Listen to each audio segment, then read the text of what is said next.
اعوذ باللہ من الشیطان اللعین الرجیم بسم اللہ الرحمن الرحیم الحمد للہ رب العالمین والصلاة والسلام علی اشرف الانبیاء والمرسلین خاتم النبیین ابوالقاسم محمد وعلی آلہ الطیبین الطاہرین لا سیما علی الامام المنتظر واللعنۃ الدائمۃ الباقیہ علی اعدائہم اجمعین الی قیام یوم الدین اما بعد فقد قال اللہ الحکیم فی کتابہ الکریم بسم اللہ الرحمن الرحیم۔ آپ حضرات سے گزارش ہے کہ مرحوم حیدر حسین فرزند زوار حسین کی روح کے لیے ایک سورہ فاتحہ کی تلاوت فرما دیں۔ عزیزان گرامی، میں نے آپ کی خدمت میں سورہ مبارکہ النصر اذا جاء نصر اللہ والفتح ورأیت الناس يدخلون فی دین اللہ افواجا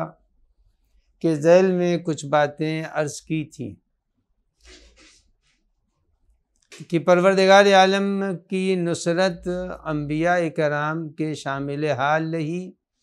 اور قرآن مجید نے سورہ مبارکہ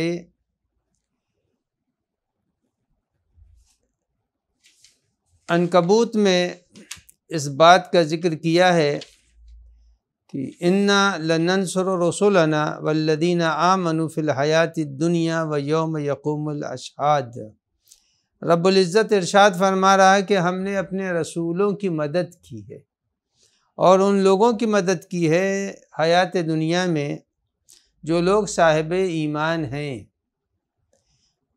اس کے بعد فرما رہا ہے ویوم یقوم الاشہاد، اور اس دن بھی اللہ کی مدد شامل حال ہوگی جب گواہی دینے والے گواہی دے رہے ہوں گے۔ تو عزیزان گرامی، قرآن مجید نے یہاں کے اوپر یہ فرمایا کہ اللہ جب مدد فرماتا ہے تو اللہ کی مدد ایک ایسی مدد ہے جس کے بعد کسی کو کوئی ضرورت نہیں پڑے گی۔ اللہ جب مدد کر رہا ہے تو ظاہر ہے کہ پھر کوئی بھی دوسری مدد کی ضرورت نہیں ہوگی، چونکہ اللہ قوی بھی ہے، قدیر بھی ہے، قادر بھی ہے، عزیز بھی ہے، اور الگ الگ سب کے معنی ہیں۔ عزیز اس کو کہتے ہیں جس کو کوئی ہرا نہ سکے، قوی اس کو کہتے ہیں جس کو کوئی گرا نہ سکے،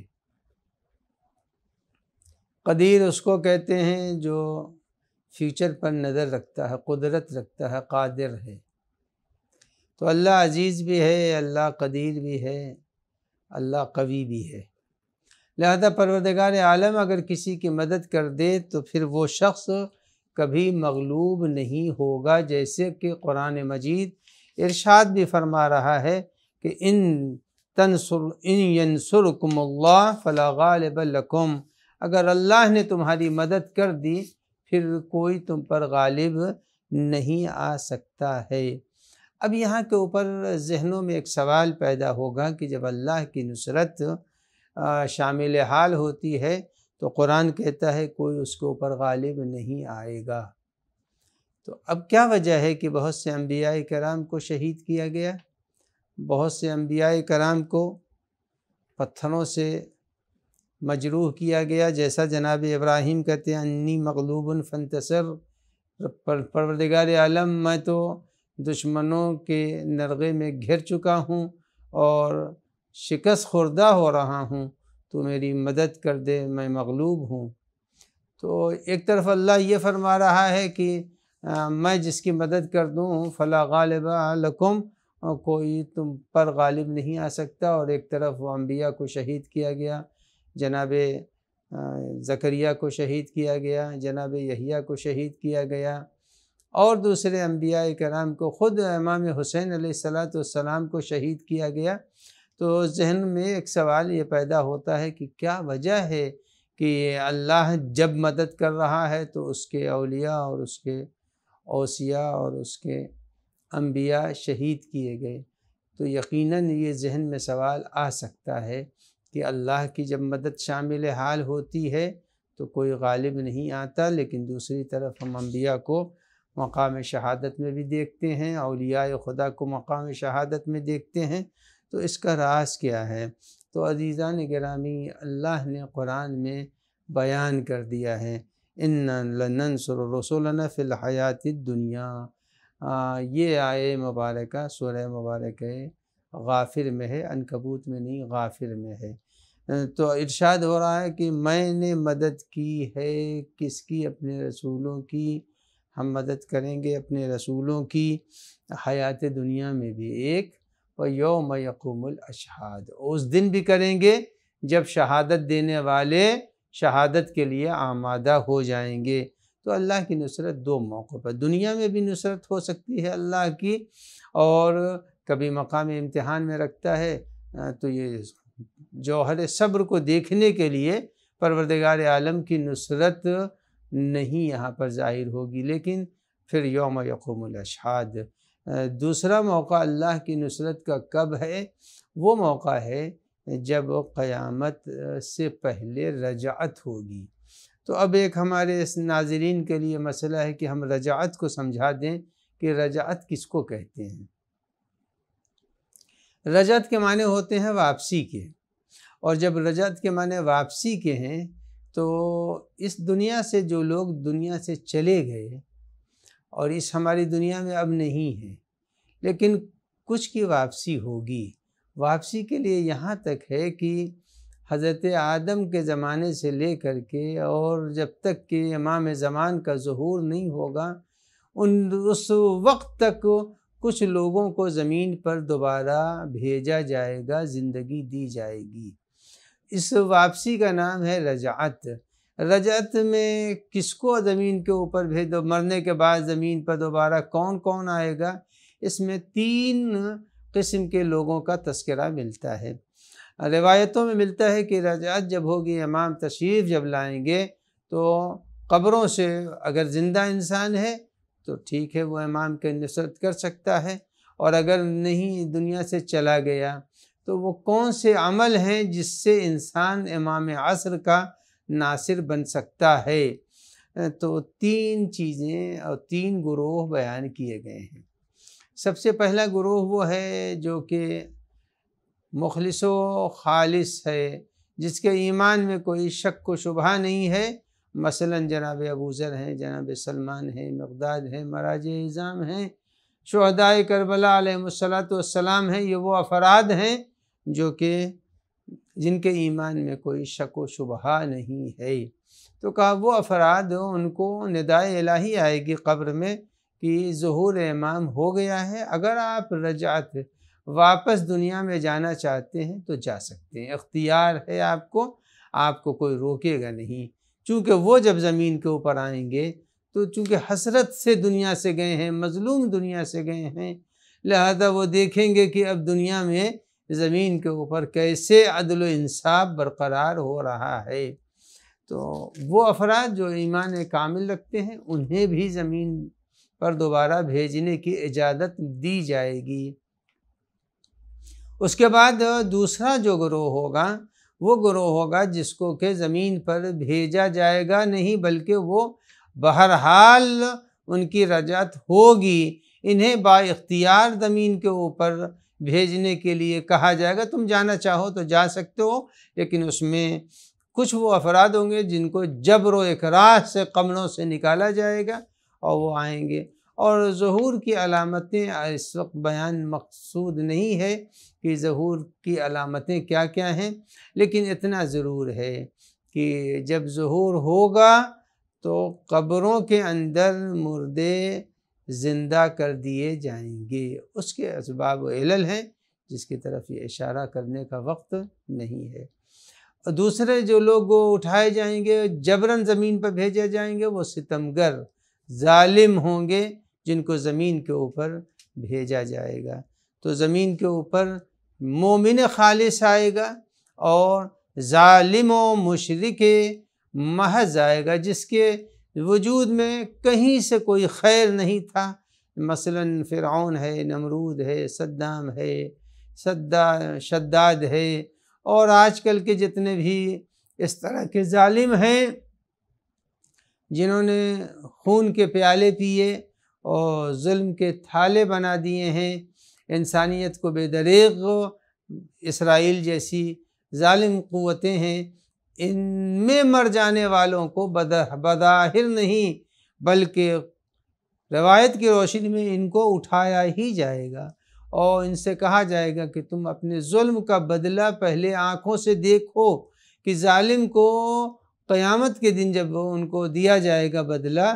تو وہ تو بدلہ دیکھنے والا کوئی ہوگا نہیں، پہلے یہاں پر ظالم کو بدلہ دیا جائے گا۔ شمر و یزید و شداد و فرعون و نمرود، ان سب کو زمین پر بھیجا جائے گا، اور ان جیسوں کو بھیجا جائے گا کہ تم جاؤ زمین کے اوپر اپنے ظلم کا پہلے مقابلہ کرو، کہ ظلم کا بدلہ اس طرح سے تم کو دیا جائے گا۔ تو مومن خالص سلمان و ابو ذر و مراجع و شہدائے کربلا، ان کو ندا آئے گی قبر کے اندر کہ آپ زمین پر جا سکتے ہیں، رجعت ہو گئی ہے، امام تشریف لائے ہیں۔ اور اسی لیے روایتوں میں ہے کہ جس وقت امام حسین علیہ السلام میدان کربلا میں استغاثہ بلند کر رہے تھے، تو اس استغاثے کا اثر یہ ہوا کہ ملائکہ میں کہرام مچ گیا، اور جب ملائکہ میں کہرام مچا تو ملائکہ کو رب العزت نے اشارہ کیا کہ تم ذرا اس نوری پردے کی طرف نظر کرو۔ جب نوری پردے کی طرف نظر کی ہے تو ملائکہ نے دیکھا کہ کوئی حالت نماز میں ہے۔ پوچھا پالنے والی یہ کون ہے؟ کہا تم نے بے چین ہو کر کے استغاثہ حسین کو سنا تھا اور بے چین ہو کر کے مجھ کو مخاطب کیا کہ پالنے والے زمین پر ایک ہی تیرا بندہ ہے، پنجتن کی یادگار ہے، اور وہ اس وقت زمین پر آواز مدد دے رہا ہے۔ تو اشارہ جب رب العزت نے کیا کہ اس پردہ نور کی طرف نظر کرو، تو اس نورانی پردے میں دیکھا کہ کوئی نماز پڑھ رہا ہے۔ پوچھا پالنے والے یہ کون ہے؟ کہا کہ اس مظلومیت کا انتقام لینے والی ذات یہ ہے جس کو میں نے ابھی زمین کے اوپر بھیجا نہیں ہے۔ وہ کون ہے؟ مرحوم لحوف لکھتے ہیں کہ وہ امام عصر علیہ السلام کا نورانی وجود تھا، جس کی طرف فرشتوں کو اللہ نے متوجہ کیا۔ تو وہ افراد جو زمین کے اوپر مظلوم قتل کیے گئے ہیں، ان سے انتقام لینے کے لیے اللہ رجعت رکھتا ہے اور فرما رہا ہے کہ ہم واپسی ہوگی امام عصر کی، اور ظالموں سے بدلہ لیا جائے گا۔ من قتل مظلوما فقد جعلنا لولیہ سلطانا، اس آیہ کریمہ میں اشارہ اس نقطے کی طرف ہے۔ تیسرا گروہ جس کو کہ ظہور میں رجعت کی اجازت دی جائے گی، رجعت کی اجازت ان لوگوں کو دی جائے گی جن کی زندگی میں 3 عمل ہیں۔ 3 عمل کیا ہیں؟ پہلا عمل یہ ہے کہ اٹھتے بیٹھتے ان کے دلوں میں یاد امام ہے، امام عصر کی یاد ہے، زیارت پڑھ رہے ہیں امام کی طرف سے روزانہ، زیارت آل یاسین یا اور بہت سی زیارتیں ہیں، یا دعائے عہد پڑھتے ہیں۔ تو دعائے عہد کا فقرہ ہے معتذرا کفنی شاہدا سیفی مجردا قناتی ملبیا دعوت الداعی، فقرہ ہے کہ پالنے والے اگر تو نے موت چونکہ حتمی ہے، اگر میں مر جاؤں تو ہم کو قبر سے اٹھانا اس کیفیت میں کہ تلوار میرے ہاتھ میں ہو جو لہرا رہی ہو، نیزہ بلند کیے ہوئے ہوں، کفن کو اپنے کمر میں نے کس لیا ہو، اور اس کیفیت میں ہم اٹھائے جائیں۔ تو معلوم ہوا کہ اگر کوئی شخص دعائے عہد پڑھتا ہے تو رجعت کے دن اس کی واپسی ہوگی۔ ایک امام کو یاد کرتا ہے، دعائے عہد نہیں پڑھتا ہے، امام کو یاد کرتا ہے، صدقہ نکالتا ہے، قرآن مجید ان کی طرف سے پڑھتا ہے، اور کار خیر امام کے نام کے اوپر کرتا ہے، تو یہ وہ افراد ہیں جو کہ روز رجعت اٹھائے جائیں گے۔ 2 کام ہوئے۔ تیسری چیز جو رجعت کے امکانات کو مضبوط کرتی ہے وہ ہے مسبحات کا پڑھنا۔ مسبحات کیا چیز ہے؟ وہ 6 سورے ہیں جن 6 سوروں کی سوتے وقت اگر کوئی شخص روزانہ تلاوت کرے، یہ نہیں کہ ماہ مبارک آ گیا ہے سحر میں اٹھ رہے ہیں یا سوتے وقت پڑھ لیا 6 سورے، تو پھر وہ 6 سورے مسلسل پڑھتا ہو۔ وہ کون سے 6 سورے ہیں؟ سورہ حدید ہے، سورہ صف ہے، سورہ حشر ہے، سورہ جمعہ ہے، سورہ تغابن ہے، سورہ اعلیٰ ہے۔ یہ 6 سورے وہ ہیں جن 6 سورے کو پڑھنے والا اگر روزانہ سوتے وقت ان 6 سوروں کی تلاوت کرتا ہے، چھوٹے چھوٹے سورے ہیں، بہت بڑے بڑے سورے نہیں ہیں، تو رجعت کے امکانات ایسے شخص کے لیے زیادہ ہیں۔ تو 3 چیزیں ہوئیں کہ رجعت میں امام عصر کا جب دور آئے گا تو قبر سے مردے بھی اٹھائے جائیں گے، اور اس کے ساتھ ساتھ جو زندہ ہیں ان زندہ لوگوں کو بھی پروردگار عالم اگر ایمان کامل رکھتے ہیں تو ان سب کو امام کی نصرت کا حق دیا جائے گا۔ اب آئیے ہم کو ہر وقت ایک دعا ضرور کرنی چاہیے، اللہم اجعل عواقب امورنا خیرا۔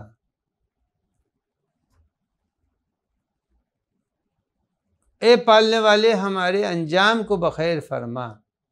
اس لیے کہ انجام کسی وقت بھی بگڑ سکتا ہے، ختم ہو سکتا ہے۔ 3-4 موارد ہیں جس کو تاریخ نے بیان کیا ہے جہاں انجام بہت ہی خراب ہوا۔ ایک شخص امام جعفر صادق علیہ السلام کی خدمت میں آیا اور اس نے امام سے عرض کیا کہ مولا، میں اموی حکومت یعنی وہ شام کی حکومت کے وزارت کا ایک ذمہ دار ہوں، اس کے بورڈ میں ہم کو رکھا گیا ہے اور ہم اس کے مالیات کو وصول کرتے ہیں۔ تو امام نے 2 جملے کہے صرف، انہوں نے کہا اگر کسی نے اس کی حمایت نہ کی ہوتی تو ہم پر ظلم نہ ہوتا۔ تو معلوم یہ ہوا کہ اگر باطل کے ساتھ بھی آدمی شریک ہو گیا اس کے امور میں تو اس نے مظلوم کو مظلوم تر کیا ہے اور امام معصوم کی نصرت میں کمی کی ہے۔ تو میری تقریر اس وقت جو لوگ بھی دیکھ رہے ہیں میں ان سے گزارش کروں گا کہ کوشش یہ کریں کہ زندگی میں ظالم کی نصرت کا پہلو نہ پایا جا رہا ہو، اس لیے کہ کبھی بھی ظلم کی ٹہنی کبھی پھلتی نہیں اور ناؤ کاغذ کی صدا چلتی نہیں۔ اسی لیے جس وقت امام عصر علیہ السلام دنیا میں تشریف لائیں گے، رجعت ہوگی،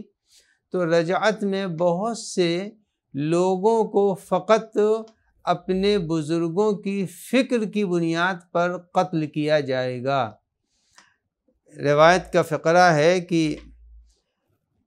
اذا قام القائم قتل زراری قتلت الحسین علیہ السلام بفعال آبائہا۔ روایت کہہ رہی ہے کہ جب حضرت کی رجعت ہوگی تو رجعت میں وہ افراد بھی قتل کر دیے جائیں گے جو آج بھی میں دیکھ رہا ہوں ہمسایہ ملک میں بھی ہو رہا ہے کہ یزید کی حمایت ہو رہی ہے اور اہل بیت کی مخالفت ہو رہی ہے۔ آج بھی میں دیکھ رہا ہوں کہ بہت سے ایسے ممالک ہیں جو امام عصر سے جنگ کے لیے تیاری کر رہے ہیں کہ میں مہدی کا مقابلہ کرنا چاہتا ہوں، کہ یہ وہ سارے افراد وہی ہیں جو اپنے ابو لہب کے نظریے کے اوپر باقی ہیں۔ ابو لہب نے رسول اللہ کو ستایا، ان کو اذیت دی۔ اس طرح کے جتنے بھی ہیں کہ جب امام کی رجعت ہوگی تو وہ لوگ جو اپنے بزرگوں کے نظریے پر قائم ہیں ان کو بھی ستایا، ان کو بھی سزا دی جائے گی۔ تو اب آپ یہ دیکھ لیجئے، بہت ہی آسان معیار ہے کہ اس وقت کون ہے جو حامی ہے کسی فرد کا۔ ساری باتیں میں اشاروں میں کر رہا ہوں کہ اس وقت اگر دیکھا جائے تو جو لوگ بھی مثلاً اگر شہزادی کے دروازے کو جلانے والوں کا ذکر کیا جائے تو ان کے حامی کون ہیں، اگر دیکھا جائے کہ امیر المومنین کو شہید کرنے والوں کے طرفدار کتنے پائے جاتے ہیں، اگر یہ دیکھا جائے کہ اہل بیت کے قاتلوں کے طرفدار کتنے پائے جاتے ہیں، تو یہ وہ سب لوگ ہیں جن کے لیے کہا جائے گا یہ اپنے آباء و اجداد کے فعل پر راضی تھے۔ اور اب یہاں پر جو ہے کہ بفعال آبائہا، اب سے مراد یہاں وہ باپ نہیں ہے جو نسلی باپ کہا جاتا ہے، بلکہ جس کے نظریے ملتے ہوں۔ اسی لیے جب امام صادق علیہ السلام کی خدمت میں ایک شخص پہنچے کوفے سے، اور جب کوفے سے وہ آئے ہیں تو امام علیہ السلام نے پوچھا، امام صادق علیہ السلام پوچھ رہے ہیں کہ یہ بتاؤ کوفے میں قاتلان حسین میں سے کوئی ہے یا نہیں ہے؟ تو امام صادق کا زمانہ ہے اور 100 سال گزر چکے ہیں واقعہ کربلا کو، کچھ اس سے زیادہ دور گزر رہا ہے۔ تو ملنے والے صحابی نے کہا مولا اب کہاں کون زندہ ہے، سب تو ختم ہو گئے، اس لیے کہ 100 سال گزر چکے ہیں، اب قاتلان امام حسین کہاں ملیں گے، سب مر چکے ہیں۔ تو امام نے فرمایا کہ نہیں، جو بھی اپنے بزرگوں کے نظریے کا حامی ہے وہ قتل سید الشہداء میں شامل ہے۔ تو عزیزان گرامی، رجعت کا بہترین پہلو یہی ہے کہ اس دن شناخت ہو جائے گی کہ کون کس کا طرفدار ہے، دروازہ جلانے والوں کے طرفدار کون لوگ ہیں، اور دروازہ جن کا جلایا گیا ہے ان کے طرفدار کون ہے، کربلا میں پانی بند کس پر کیا گیا تھا، بند کرنے والوں کا طرفدار کون ہے، بند اور پیاسوں کا طرفدار کون ہے۔ تو رجعت میں سب سے پہلا کام یہ ہوگا کہ دو الگ الگ نظریات کی شناخت ہو جائے گی کہ کون قاتل کا طرفدار ہے، کون مظلوم کا طرفدار ہے، کون ظالم کا طرفدار ہے۔ اس لیے کہ روایت کہتی ہے کہ من قتل مظلوما، حدیث قرآن کی آیت ہے، من قتل مظلوما فقد جعلنا لولیہ سلطانا، کہتے ہیں کہ زمین کے اوپر جو بھی مظلوم ہوگا، اب مظلوم سے مراد یہاں کے اوپر وہی جس پر ظلم ہو رہا ہے۔ اللہ کے یہ سب کے سب بندے ہیں، جب اللہ کے بندے ہیں زمین پر ظلم ہو رہا ہے تو مظلوم کی حمایت کرنے والا امام زمین پر جب آئے گا تو اس وقت پھر سزا سب کو دی جائے گی۔ اب آئیے رجعت میں سب سے پہلی فرض جو رجعت میں اٹھائی جائے گی وہ کس کی ہوگی؟ تو حدیث کہتی ہے کہ سب سے پہلے جو رجعت امام حسین، رجعت امام زمان میں جو سب سے پہلے اٹھائے جائیں گے وہ امام حسین علیہ السلام ہوں گے۔ سب سے پہلے رجعت میں امام حسین تشریف لائیں گے، اور اس کے بعد روایت کہتی ہے اتنی طولانی عمر حضرت کی ہوگی، امام حسین کی اتنی طولانی عمر ہوگی کہ بھویں لٹک جائیں گی، چونکہ زمین کے خواص میں سے ہے، زمین کے خصوصیات میں سے کہ جو زمین پر بہت زیادہ رہے گا تو اس کے اوپر ضعیفی کے آثار طاری ہوں گے۔ تو امام حسین علیہ السلام زمین کے اوپر اتنی طولانی مدت حیات تشریف فرما ہوں گے کہ ان کی بھویں لٹک جائیں گی۔ تو سب سے پہلی فرض امام حسین علیہ السلام کی ہے جو رجعت میں سامنے ہوگی۔ تو میرے ناظرین میں گزارش یہی کروں گا کہ اس ماہ میں اپنے کو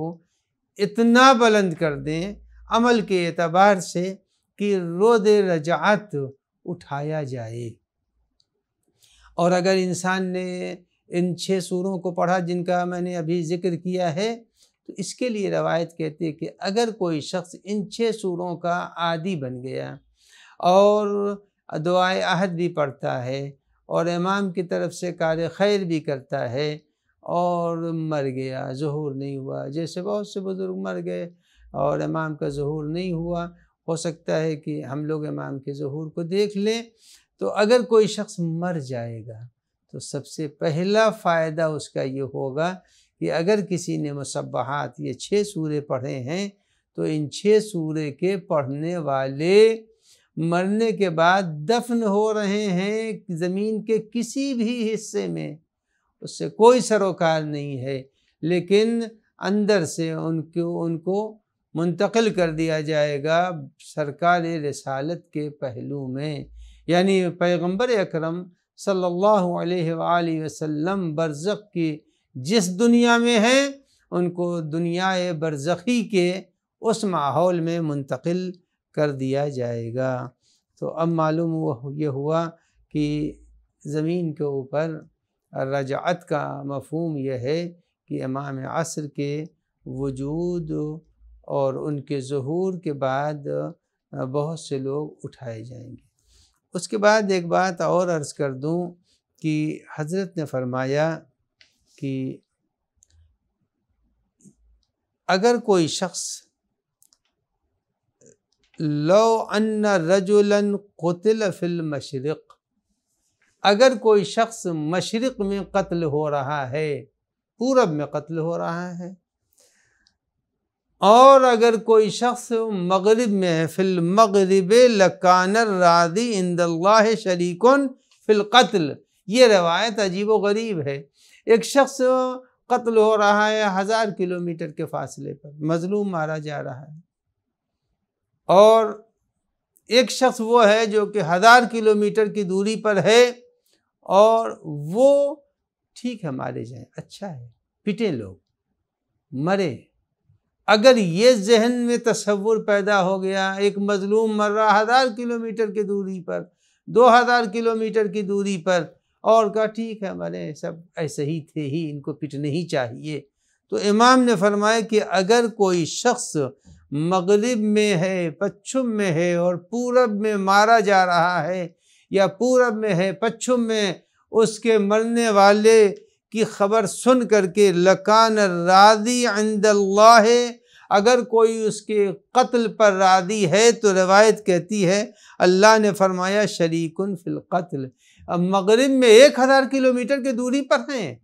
2 الگ الگ ملکوں کے اندر ہیں، 3 الگ الگ ملکوں کے اندر ہیں، ہمارا ملک الگ، ہندوستان الگ ہے، قتل کہیں ہو رہا ہے، مار کاٹ کہیں ہو رہی ہے، ظلم کہیں ہو رہا ہے، تو اب فرمایا کہ اگر تم اس قتل کے اوپر، اس مظلوم کے اوپر ہونے والے ظلم پر راضی ہو، اور تو تمہارا شمار بھی انہی قاتلوں میں ہے جن میں وہ قتل کرنے والا شامل ہے۔ اگر 1000 کلومیٹر کے فاصلے پر کسی نے کسی کو قتل کر دیا، بے گناہ قتل کیا، اپنا ہی ملک دیکھ لیجئے، اپنے ملک میں بہت بڑا ملک ہے، ایک سرے سے دوسرے سرے تک 2000، 2500، 3000 کلومیٹر کا فاصلہ پایا جاتا ہے، تو اگر ہم اپنے شہر میں محفوظ ہیں اور کہیں کے اوپر کوئی ستایا جا رہا ہے، بے خطا مارا جا رہا ہے، کسی کے گھر جلائے جا رہے ہیں، کہ ناموس لوٹی جا رہی ہے، بچے قتل ہو رہے ہیں، گھروں میں آگ لگ رہی ہے، اگر ہم اس مسئلے پر راضی ہیں تو حدیث کہتی ہے شریکن فی القتل، اس کا شمار بھی انہی قاتلوں میں ہوگا۔ تو ہمیشہ ظلم جب کہیں ہو، کہیں کے اوپر بھی ظلم ہو، تو اس ظلم کے لیے ضرورت ہے اس بات کی کہ آدمی اگر نہیں دفع کر سکتا ہے اور مظلوم کی حمایت نہیں کر سکتا ہے تو کم سے کم زبان سے حمایت کرے، دل سے حمایت کرے، دعا کرے، اور ان لوگوں کی نصرت کے لیے جو لوگ بے خطا زمین کے اوپر ستائے جا رہے ہیں۔ اسی لیے ایک واقعہ ہے بہت ہی مشہور و معروف کہ جناب موسیٰ جب دریائے نیل سے عبور کر رہے تھے تو اس وقت ایک شخص جناب موسیٰ کا ان کے ساتھ دریا کے پار ہو گیا، اور جب فرعون کا لشکر دریا میں آیا تو وہ تماشا دیکھنے گیا۔ جب تماشا دیکھ رہا تھا تو لہر آئی اور لہر نے اسے کھینچ لیا اور ڈوب گیا۔ تو جناب موسیٰ نے کہا پالنے والے یہ تو میرا ساتھی تھا، لیکن ڈوب گیا۔ تو پروردگار عالم نے جواب دیا موسیٰ یہ تمہارا ساتھی ضرور تھا لیکن یہ فرعون کا دل سے مخالف بھی نہیں تھا، ساتھ تمہارے تھا لیکن دل سے بھی تمہارا مخالف نہیں تھا۔ تو عزیزان گرامی یہ بات ذہن میں رہے کہ آدمی کو چاہیے کہ آدمی مخالف بنتا رہے ظالم کا، مظلوم کی حمایت اس کو کرنی چاہیے، ہر جگہ کرنی چاہیے، اور ایسا نہ ہو کہ مظلوم کی حمایت میں کوتاہی ہو، دل سے بھی کرے، زبان سے بھی کرے۔ اور اس ماہ مبارک رمضان میں جو آپ سنتے رہتے ہیں کہ زمین کے بہت سے حصوں پر ظلم ہو رہا ہے، گھر گرائے جا رہے ہیں، گھر جلائے جا رہے ہیں، بچوں کو قتل کیا جا رہا ہے، عورتوں کو اسیر کیا جا رہا ہے، کچھ جگہوں کے اوپر بمباریاں ہو رہی ہیں، ویرانے بڑھتے جا رہے ہیں، آبادیاں گھٹتی جا رہی ہیں، اسپتال مٹتے جا رہے ہیں۔ تو ایسے ماحول میں ماہ مبارک کا مقصد یہ ہے کہ آدمی کم سے کم دعا تو کرے تاکہ پالنے والے اس ظلم کے بانی کو نیست و نابود فرما اور عدل و انصاف کے رہبر کی آمد میں تعجیل فرما، یہ ہونا چاہیے۔ تو سورہ مبارکہ نصر میں اللہ نے ہم کو دعوت دی ہے کہ اللہ کی جب نصرت آتی ہے تو نصرت کبھی رجعت میں ظاہر ہوگی، اور کبھی ایسا ہے کہ اس کی نصرت اسی دنیا میں ظاہر ہوتی ہے۔ بہت سے موقعوں پر کل کی تقریر میں نے 8 معصوم اور نبی کا ذکر کیا تھا جن کو پروردگار عالم نے اسی دنیا میں مدد پہنچائی تھی۔ اب ایک بات اور عرض کرتا چلوں، یہ سورہ مبارکہ نصر جس زمانے میں حجاج ابن یوسف ثقفی ملعون بہت ظالم تھا اور اس کے ظلم کی انتہا تھی، ظلم اس کا اس قدر بڑھا ہوا تھا کہ جب یہ کمبخت واصل جہنم ہوا ہے تو اس کے قید خانے میں 1,20,000 بتایا جاتا ہے، 1,20,000 مرد اور عورت قید تھے۔ لیکن یہ نہ سمجھیے کہ قید خانہ تھا، گھر نہیں تھا، وہ ایک باؤنڈری تھی جس کے اندر 1,20,000 آدمی یوں ہی ڈال دیے گئے تھے، اور دن کی عرب کی دھوپ دیکھیے اور رات کی بارش برسہ برس سے، اور یہاں ملتا ہے کہ ایک عورت کا لڑکا پکڑا گیا تھا اور اس کو حجاج کے سپاہیوں نے اسی قید خانے میں ڈال دیا۔ 1 ہفتہ فقط اس کے اندر رہا ہے، ماں نے کوشش کر کے سفارشیں کر کے اس کی رہائی کا پروانہ لیا۔ جب وہ بچہ آیا ہے قید خانے سے نکل کے 1 ہفتے کے بعد تو ماں نے نہیں پہچانا، انہوں نے کہا یہ ہمارا لڑکا نہیں ہے، تو لڑکے نے کہا نہیں ماں میں ہی ہوں تمہارا لڑکا۔ یہ 1 ہفتے میں اس کی جلد کالی ہو چکی تھی، چونکہ آفتاب سورج کے نیچے تھا، کوئی چھت نہیں، اور اگر کوئی دیوار کے آڑ میں قیدی جانا بھی چاہتا تھا تو اوپر جو پہرا دے رہے تھے سپاہی وہ پتھر مار کر کے اسے پھر دھوپ میں بھیج دیا کرتے تھے۔ تو اتنا بڑا شقی انسان تھا۔ اس کے زمانے میں ایک عورت قید ہو کر کے آئی، جب قید ہو کر کے عورت آئی تو عورت چونکہ تھی لہذا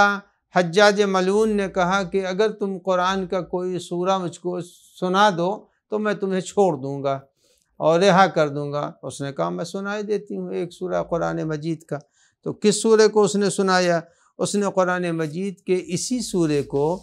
جس کا نام ہے سورہ مبارکہ نصر،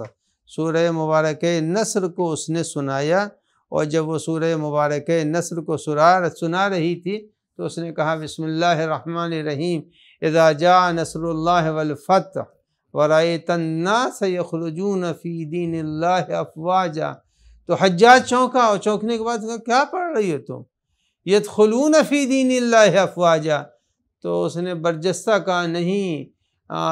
کبھی لوگ دین میں داخل ہو رہے تھے، لیکن تیرے ظلم کی وجہ سے اور تیری بربریت کی وجہ سے، تیرے ستم کی وجہ سے یخرجون من دین اللہ افواجا، اب جوق در جوق لوگ دین سے نکل رہے ہیں۔ تو اب اس واقعے سے یہ پتہ چلا کہ اگر عورت بھی ہے، عورت ہے،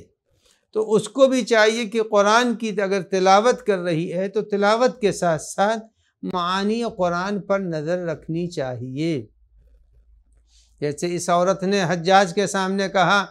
قرآن میں اصل ہے کہ یدخلون فی دین اللہ، لوگ دین خدا میں داخل ہو رہے ہیں فوج در فوج، جوق در جوق۔ اس نے کہا یخرجون فی دین اللہ من دین اللہ افواجا، لوگ نکل رہے ہیں دین سے، بے خبر ہو رہے ہیں، دین سے دور ہو رہے ہیں، دین سے بے بہرہ ہو رہے ہیں۔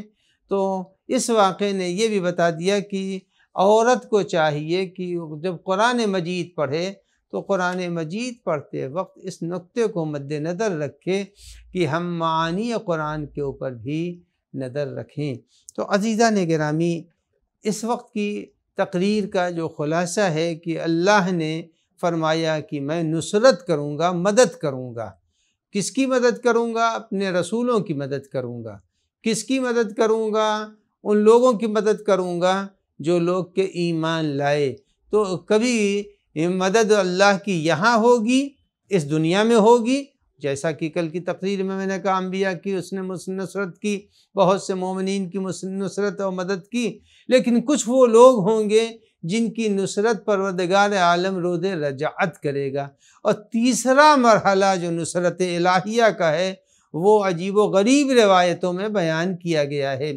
روایتوں میں بیان یہ کیا گیا ہے کہ تیسرا نصرت الہیہ کا جو موقع آئے گا وہ میدان محشر میں ہوگا، اور وہ میدان محشر میں کن لوگوں کے شامل حال ہوگا؟ نصرت الہیہ کا ان لوگوں کے شامل حال ہوگی نصرت الہیہ جن کے دلوں میں محبت فاطمہ زہرا سلام اللہ علیہا ہوگی۔ تو اللہ کی نصرت دنیا میں بھی ہے فی الحیات الدنیا، و یوم یقوم الاشہاد، جب شہادت دینے والے شہادت دیں گے اور گواہیوں کے لیے گواہ کھڑے ہو جائیں گے، اس دن ہوگی۔ تو اللہ دنیا میں بھی ہے،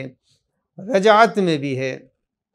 اور قیامت کے اس دور میں بھی ہے جس دن محبان فاطمہ زہرا سلام اللہ علیہا کو میدان محشر میں لایا جائے گا۔ تو آواز دی جائے گی، اس دن آواز آئے گی کہ جن لوگوں کے دلوں میں فاطمہ زہرا کی محبت ہے۔ اچھا، محبت ہے تو محبت کے بھی درجات ہیں، سلمان کے دل میں بھی تھی، ابو ذر کے دل میں بھی تھی، ہمارے اور آپ کے دل میں بھی ہے، لیکن کچھ وہ افراد ہیں جن کے دل کی گہرائیوں میں محبت فاطمہ ہے،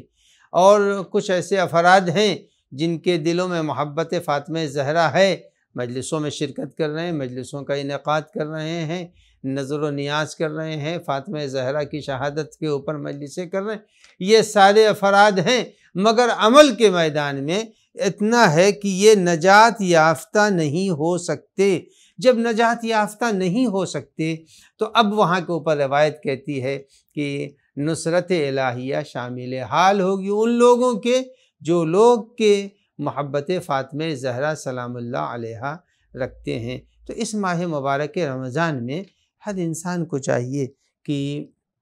فاطمہ زہرا سے قرب کے لیے، امام عصر سے قربت کے لیے، امام زمان کے علاوہ ائمہ طاہرین سے قربت کے لیے، روایتوں میں ہے وہ تو نہیں ہو سکتا، ممکن نہیں ہے ہم سب سے کہ ائمہ طاہرین میں کسی کے لیے استثناء نہیں ہے، 40 قرآن پڑھتے تھے، 40 قرآن پڑھتے تھے امام حسین کے لیے، 40 قرآن، ام المومنین اور رسول اللہ کے لیے کہ 40 قرآن پڑھتے تھے۔ خیر 40 قرآن تو ناممکنات میں سے ہے، لیکن جتنا بھی زیادہ سے زیادہ ہو سکے، کل کی تقریر میں نے کہا تھا کہ صاحب الغدیر مرحوم امینی 14 قرآن پڑھتے تھے، تو 14 نہ صحیح جتنا ممکن ہو سکے، اور اگر کسی سے یہ بھی نہیں ممکن ہو رہا ہے کہ وہ قرآن پڑھ کے ائمہ ہدیٰ علیہ الصلاۃ معصومین 15 صرف 14 مرتبہ الحمد پڑھ لے، اور پھر 14 مرتبہ الحمد کے ساتھ ساتھ صلوات پڑھ لے، اور پھر ہر الحمد کے بعد 3 قل هو اللہ پڑھ لے، یعنی 42 مرتبہ، اور اس طرح سے پڑھ کر کے ایک ایک امام کو روزانہ اگر ہدیہ کر دے کہ مولا میں تو ناتواں ہوں، کمزور ہوں، مصروف ہوں، کاروبار دنیا میں لگا ہوا ہوں، قرآن کی تلاوت نہیں کر سکتا، تو اتنا تو کر سکتا ہے کہ روزانہ 100 قل هو اللہ پڑھ لے، روزانہ 100 انا اعطینہ پڑھ لے، 100 الحمد پڑھ لے، اور پڑھنے کے بعد ائمہ طاہرین علیہ السلام اور 1 مرتبہ شہدائے کربلا سلام اللہ علیہم اجمعین کو ہدیہ کرے، تو اس سے قربت پیدا ہوگی۔ جب قربت ہوگی تو اللہ کی نصرت روز محشر ہر انسان کے شامل حال ہوگی۔ اب میں آج کے اس پروگرام کے خاتمے کے بعد سوال کروں گا کہ یہ بتائیے کہ وہ کون سا ظالم تھا جس کے سامنے خاتون نے قرآن کے کس سورے کو پڑھا تھا اور پڑھنے کے بعد اس میں اضافہ کیا تھا؟ اور دوسری بات یہ ہے کہ وہ کون سا ایسا عمل ہے جس عمل کو اختیار کرنے کے بعد آدمی امام کے ظہور کے دن ان کی موجودگی میں شامل ہو سکتا ہے؟ تیسرا سوال یہ ہے وہ کون سے سورے ہیں جن کے پڑھنے کے بعد یقینی طور سے آدمی امام کے ناصروں میں شمار ہوگا۔ وصلی اللہ علی محمد وآلہ الطاہرین۔ آپ حضرات سے گزارش ہے کہ مرحوم حیدر حسین فرزند زوار حسین کی روح کے لیے ایک سورہ فاتحہ کی تلاوت فرما دیں۔ بسم اللہ الرحمن الرحیم۔